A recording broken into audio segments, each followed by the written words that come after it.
From one neighbor to another, WCTE PBS is here for you. Coming up next is Live at 5 on WCTE and our streaming platforms to give you updates on communities throughout the Upper Cumberland.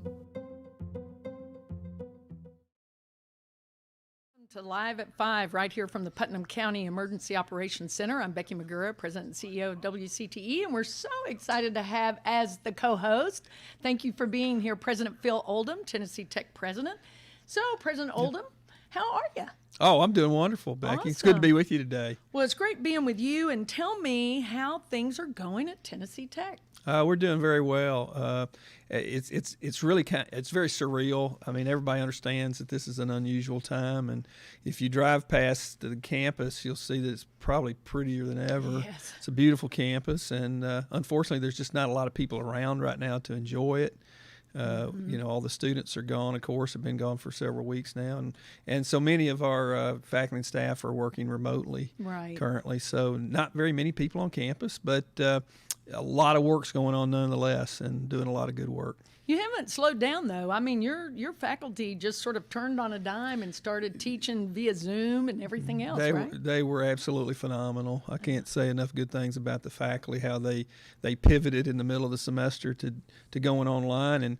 And for some of them, they've done that for a while. Others, it was a totally new experience, but they did phenomenally well. And they always put the students first, which was great. And so anyway, it's been good. Well, we're so happy you're here. We're going to talk more about how Tennessee Tech is sort of re-entering the normal workforce, and how dorms are going to open back up, and maybe where we're going to be in the fall. So don't go away. We're going to talk about all that. Right now, though, President Oldham, we've had press conferences all this week with our mayors and mayors' briefings. So we're going to turn to that right now from the Upper Cumberland, and we'll be back in just a few moments. The Health Department is also working closely with Cookeville Regional Hospital and other local medical facilities to test all outpatient surgery or procedure patients prior to having that surgery or procedure. These tests are being performed through the drive-through. So if you're scheduled to have an outpatient procedure or surgery performed, you will need to be tested first. According to the governor's executive order guideline, most all businesses are now open, with some form of modifications. Again, these are directives and not laws. There is not an oversight or compliance office. It's called personal responsibility. If you do have specific questions related to any of the executive orders, please call the governor's office. Cane Creek Park, Ensor Sink Natural Area, City Lake Natural Area, and Parkview Skate Park are open. And per the governor's directives, all playgrounds, including the Heart of the City Playground and the Dogwood Park Fountain, are closed through May. This is serious. Do not let the warm weather and the reopening of business give you a false sense of security. The virus is still amongst us. It is a silent killer. And now with the new exposure to children, we've now found that there's an associated illness that may be a crisis down the road. It's one of those unknowns of this challenging disease, and we should all be concerned. The drive-through testing still continues at the Health Department. Warren County High School plans to hold a senior prom on June 5, 2020, and class of 2020 graduation ceremony on June 12, 2020. For both the prom and the graduation, face coverings are suggested for all attending, but will not be provided by the school district. Bring your own. No limo pickup or meeting with family and friends at Warren County High School for pictures, etc., will be allowed prior to the prom. Prom attendees, SROs, and school staff are the only individuals allowed on campus. No more than 100 students will be admitted at any one time and will be limited for 1 hour only. If canceled, students will be able to come to Warren County High School gym to take a picture and then must leave the school grounds immediately. Now, Warren County High School graduation. Each student will be allowed 4 guests only for the ceremony, and all guests will be screened prior to entering the stadium. It is recommended that family groups of 4 arrive together to be seated. There will be no reserved seats. I'd like to tell you a few things that are going on with elections right now. In particular, we're going to have an election August 6th. I'm not sure what it's going to look like. Don't know exactly what'll take place, but we will have an election. Please remember, though, just because you test negative today does not mean you can't get the virus. The other counties in the Upper Cumberland today that have confirmed positives as of 2 p.m. are Cannon with 13, Clay with 6, Cumberland with 87, DeKalb County has 28, Fentress has 6, Jackson County has 10, Macon County has 74, Overton County has 14, Pickett County has 1, Smith County has 24, Van Buren County has 2, Warren County has 12, and White County now has 17. Again, Putnam County has 204 confirmed cases as of today at 2 p.m., which is 14 more than yesterday. A lot of people are resistant to wearing a mask. You know, you should wear a mask. You can easily come down with this illness, and you might not even have symptoms from it, but you could transmit it. So if you go into a store and there's nobody in that store and you think, I don't have to wear my mask in this store, that's wrong. You should put that mask on because you could contaminate a surface. If you're outside running, you're outside by yourself, no big deal. You certainly don't have to wear a mask. But anytime that you're in places where other people can potentially come into contact with things that you might contaminate, you should wear a mask. Our tornado cleanup, I was down there today and been talking with all the cleanup folks Saturday. Yes. We'll be finished. The Tornado Relief Fund, almost right at $2 million, has now been dispersed. Let's just say that if you did not fill out an assessment form, it's not too late. We're going to still allow for a few more days, folks, to do that. We're number 12 in the state, I think, as far as our census return forms. I think we hit 64% today. That's maybe. great. We want it to be higher, though. We do. It's very, very important to our city and county that everyone is counted, because that is how federal funds are dispersed back to our communities. For road projects, for the school system, for many, many projects and things that happen. So it's important that every single person is counted. All right, we're happy to bring you a recap of the mayor's briefings, both from Warren County and Putnam County, cities of McMinnville and Cookeville. And President Oldham is here from Tennessee Tech. And so I think it's exciting to know that things are going pretty well in our community. Things are starting to open back up. Absolutely. Numbers are staying fairly at bay. We know that there's more and more testing going on, so therefore the numbers are going to go up. But that's a good thing. Then people can stay away, stay apart. So tell me how you're opening Tennessee Tech back up. Well, we're going to do it slow and incrementally over the course of the summer. Our plan, our goal is really clear, and that's to get students back on campus in the fall. So we're excited about that. We look forward to bringing students back. We think that's what they want, and that's certainly what we want. And so we're going to do it, but we're going to do it safely. So throughout the summer, we'll start bringing staff first, and then faculty a little bit later. Just sort of incrementally bring the employees back on campus through the month of June. Okay. And so by the end of June, most of the staff will be back on a regular basis. We'll certainly take provisions for those that are at risk or in an at-risk group. And we will continue to encourage remote work or online meetings wherever possible. Right. So we'll facilitate distancing and build in a lot of health precautions for the campus. But we look forward to having everybody back on campus. Month of July will look a little different because we'll start at that point bringing visitors back onto campus. We'll have we're planning to have in-person summer orientation sessions for incoming freshmen during the month of July, and then we'll also be open for Summer 2 session. The Summer 1 term will be fully online, like we finished out the spring, but then Summer 2, beginning in July, we'll have some face-to-face classes, obviously a little more limited than usual, and we'll probably spread out a little bit more than normal. Right. But we'll do this safely and bring people back, and we'll have a few people back in the dorms, a few students back in dorms, Summer 2. In the summer? Yeah, in July. Okay. And then by August, hopefully, if all that checks out as it should, then in August we'll start welcoming the freshmen to move into the dorms around the middle of August and start classes back later in the month. Well, that's super exciting to hear. Well, it is, and obviously there's a lot of details, a lot of layers there because we want to make sure we do it properly and safely, give everybody confidence that they're going to be okay, and we're excited about it. So what about summer camps? You normally do a lot of summer camps, band camp, cheerleading camp. What are you doing with that? Yeah, all the summer camps through June and July have been canceled, or in some cases they've been moved to a virtual environment if it's appropriate. But for the most part, those have been canceled.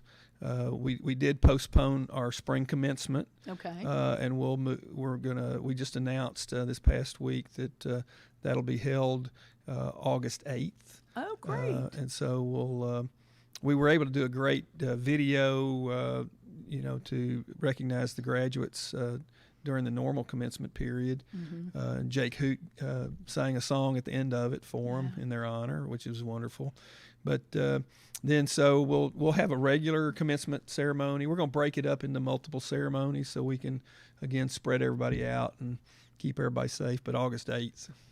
All right, that's great news. I want to thank you also. I know you've done a lot with the high school, all the high schools here in Putnam County, to open up Tech Campus so that they can host their graduation ceremonies on the football field. Yeah, I'm glad that's worked out. There's been a few challenges there, but Right. we're going to let them use Tucker Stadium, and again, we're going to spread everybody out and keep everybody safe. But we're excited about being able to do that as well. Well, that sounds tremendous. Now, I do want to remind folks that we're not only broadcasting live over WCTE, but we're streaming via Facebook as well as our website. You can pick us up on the WCTE app. President Oldham, how would you say the economics of the university are faring? We're doing fine right now. The big question mark that everybody has is, what about the future? Right. Obviously the state has had some real challenges with this shutdown over the last couple of months, and so we're waiting to see what that could bring to us, and we're certainly. We serve the state of Tennessee. That's why we're here as an Right. institution, and so we serve at their pleasure, and we appreciate all the support they can provide. But we know we're challenged right now, and so that's the case. We know that a lot of students are out there beginning to question what they're going to do in the future. I would say that this is a great time to continue your education. It's the perfect time to do it, and we're going to try at Tennessee Tech to make it keep it affordable and available to everyone, and keep everybody safe. We've launched a new scholarship program starting this fall, Tech Promise, which is a last dollar scholarship for students, for incoming freshmen with family incomes of $40,000 or less, that it pays the last dollar. Wow. So it's a great way to continue your education at Tennessee Tech. So it's affordable and available to anybody. That's terrific. And I know you're doing a lot to help students. The CARES Act came through. Tennessee Tech did well, and you have distributed money back to students. Can you share that? Yes, we refunded the students from the spring semester. We refunded a total of about $3.7 million in housing and meal plan costs, and we were happy to do that. Additionally, through the CARES Act, we were able to distribute over around $4 million of additional assistance to students based on the need from this pandemic that we're dealing with. So it's a lot of money has been pushed out into students' hands to help get them through this troubling time, and we're happy to do that. All right, that's so exciting. We've got a minute left. I do want to share just a little bit because Tiffany Anton's coming on. She's going to be with us from the Biz Foundry.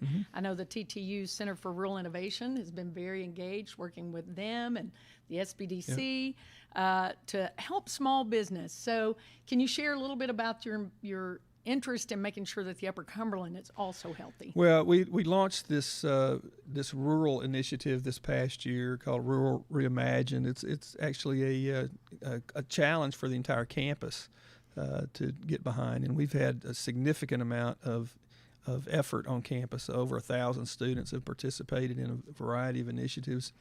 And we got great partnerships with a lot of folks around the Upper Cumberland, including the Biz Foundry, to help push opportunities out to the Upper Cumberland area.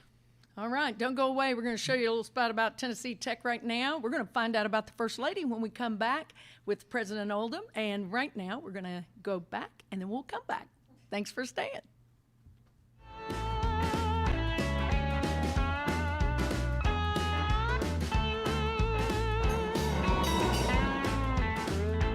I was dancing with my baby to that Tennessee waltz. What an old friend I happened to see.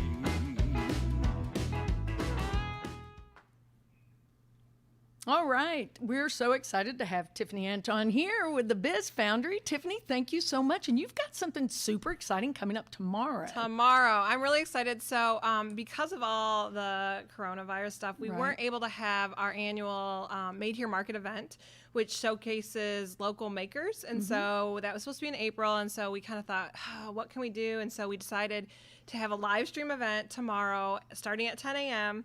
On Facebook. And so we have 18 makers, local makers from the Upper Cumberland that are going to be selling their merchandise. You can buy right then and there throughout the event or throughout the weekend. And we're hoping just to showcase these amazing makers as well. Sure.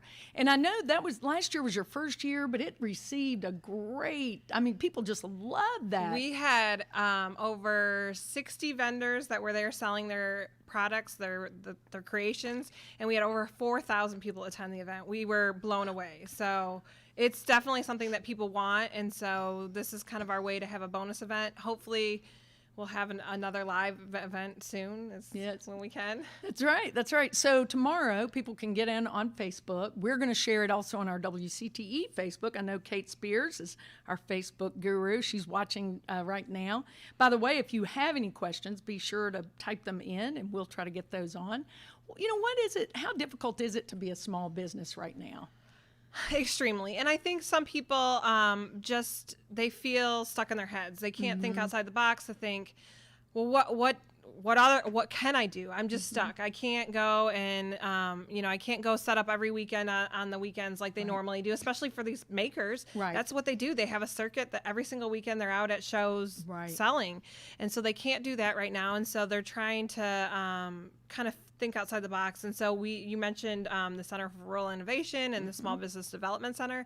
And we've really tried to have some community calls where we can support these small businesses and have kind of a group think of how do we think about things differently. Right. And you all have tons of resources. So, and the Biz Foundry is available to any business, yes. right? The Biz Foundry, you don't even have to necessarily be a business yet. If you're at the phase where you think, I have an idea or I want to be a business, we have lots of resources to help people. So you also have a really awesome podcast. Can you tell me about your podcast? I love my podcast, which if you haven't listened to Becky's yet, it was one of my favorite. But it's called Powered by Her. So it's women, mainly women entrepreneurs, but women who have grown something or been with something. And I had no idea that in case those who don't know, Becky started as an intern when WCTE first started back. That was a while just ago. a few days ago. That's right. That's right. But you've really kind of become a powerhouse behind this community icon that WCTE is. And so I'm able to showcase women and their stories and their journeys of where they've gotten to be where they're at. So that podcast is called Powered by Her. And again, you guys host that on your webpage. We do. And where else can they find it? They can find it at poweredbyherpodcast.com, which is also linked from the Biz Foundry's website, thebizfoundry.org. And Stonecom is the one that actually produces it. So it's lightrock.com/podcast. Awesome. Well, Tiffany, we got about a minute left. Let's talk again about your event tomorrow, where people can find it, why they should tune in. So tomorrow, 10 a.m. on Facebook Live, the Biz Foundries page will be streaming. And each vendor, we have about 18 vendors between jewelry or coffee or photography, artists, anything it's all made locally. So it's all a local made thing from 10 to 1, live streamed. You can ask questions, again, interact like this kind of broadcast. And yeah, I think it'll be great. I'm really excited about it. I am too. And so let's support local business. Let's support the Biz Foundry. Let's make sure that we're all in this together. And Tiffany, thank you so much for being here. Thank you, Becky. And, listen to the podcast. It's really great. A virtual Made Here market will stream on the Biz Foundry and WCTE's Facebook page Saturday, May 16th, beginning at 10 a.m. The live stream will feature several vendors from the upcoming Made Here market scheduled for this September. Viewers will have the exclusive opportunity to view and purchase products directly from the vendors. All products are locally produced here in the Upper Cumberland region. For more information, you can visit the Biz Foundry's Facebook page.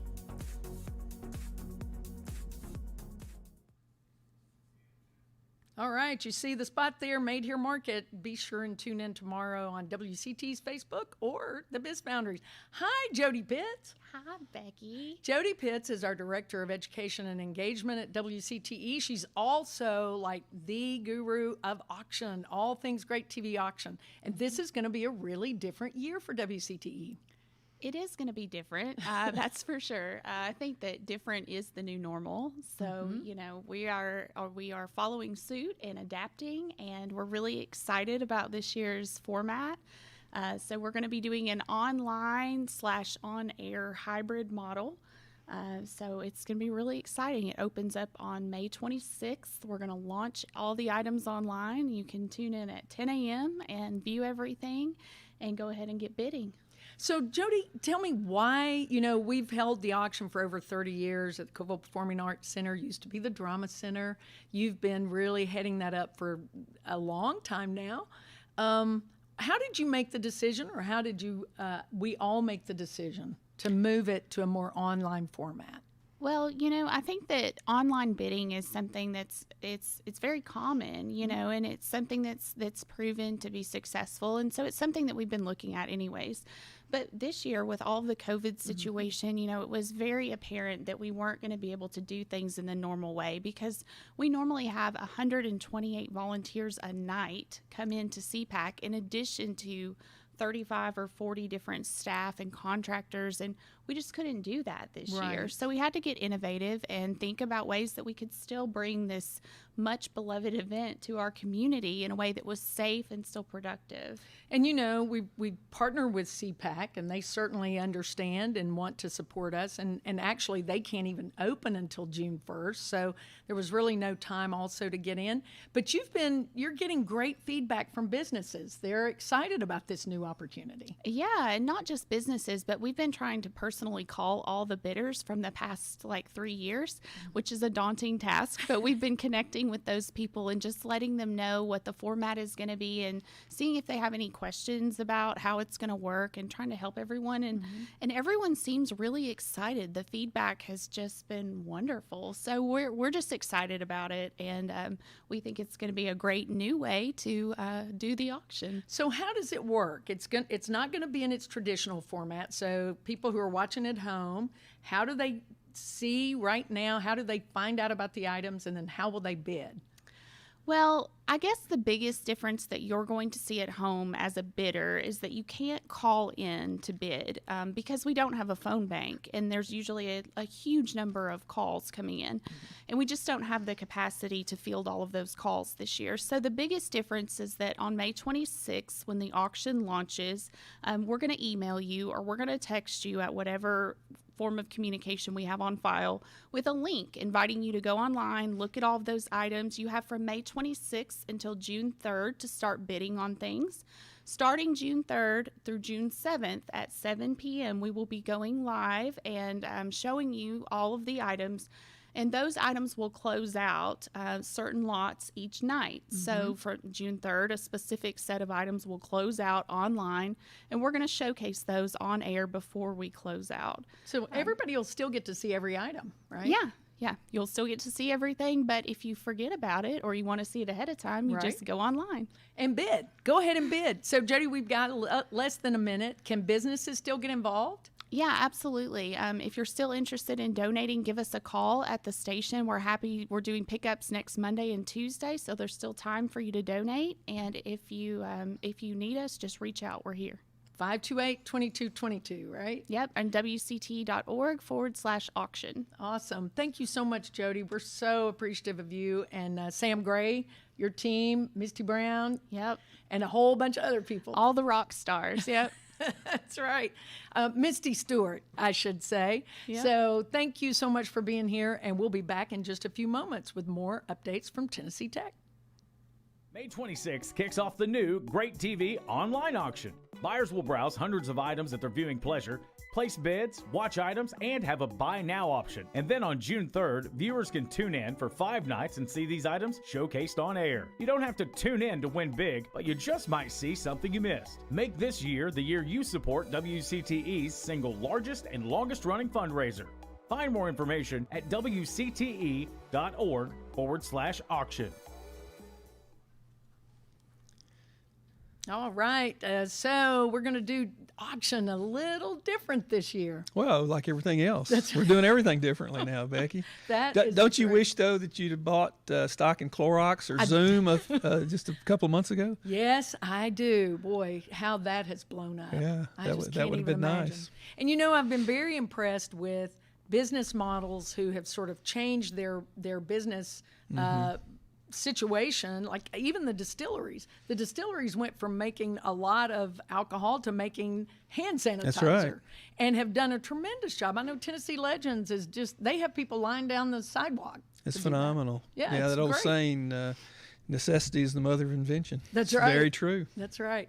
So tell me how the First Lady's handling all of this change. Oh, she's like everybody else, just chomping at the bits to get out and interact with people. Carrie's such a social person, and she misses seeing everybody. She's a hugger, so she loves hugging. So this is really hard on her, but no, she's doing well. Thank you for asking. Well, I know you guys are you're so student oriented, and you're so much about our community. And you've been so supportive during the tornado relief and everything. So this really is a moment it's a defining moment for all of us. Well, it is. This is one of those kind of times in your life. Yes. I mean, we've never seen anything like this in our lifetime. Right. You've read about things like this in history books, and there it seems very sterile and sort of worked out by the time you read about it. But doing this in real time, it is a challenge, and it's taxing all of us. But what a great community to be a part of, and a wonderful state. Tennessee is such a wonderful place to be. We'll be through this. We'll get through it fine. And like they say, we'll do it together. Yes, absolutely. Well, we have less than a minute. Any last words you want to say to folks? No, just I encourage everybody to keep their wings up. Yep. And Tennessee Tech, we're in good shape. We look forward to having students back here, and glad to see everything beginning to open back up. And just encourage everybody to stay safe, use good judgment, and stay healthy. Well, thank you so much for your leadership. Thank you so much for your partnership with WCTE. We will be getting you back in here. We want to share that Tennessee Tech graduation out on the air, just like we want to share our high school graduations out on the air. So if you are streaming any of those, let us know. And congratulations to all the graduates. Yes, congratulations. Congratulations. Fantastic. Absolutely. We're so, so proud of you. All right, President Oldham, we're going to kick it away. Wings up, and we'll see you next time. Congratulations, class of 2020. Governor Bill Lee here, saying while your celebration this year may be a little bit different than they have in years past, embrace that moment, because you are a unique class yourself. You certainly have accomplished much to get yourself into the position that you're in now. Hard work, commitment, lots of effort, and we congratulate you and thank you for all that you've done. The Lord has a great plan for your life ahead. We look forward to watching that play out. Embrace this moment. Congratulations. Thank you for joining us at Live at 5. Be sure to tune in next time for additional updates on communities throughout the Upper Cumberland. From one neighbor to another, WCTE PBS is here for you. Congratulations.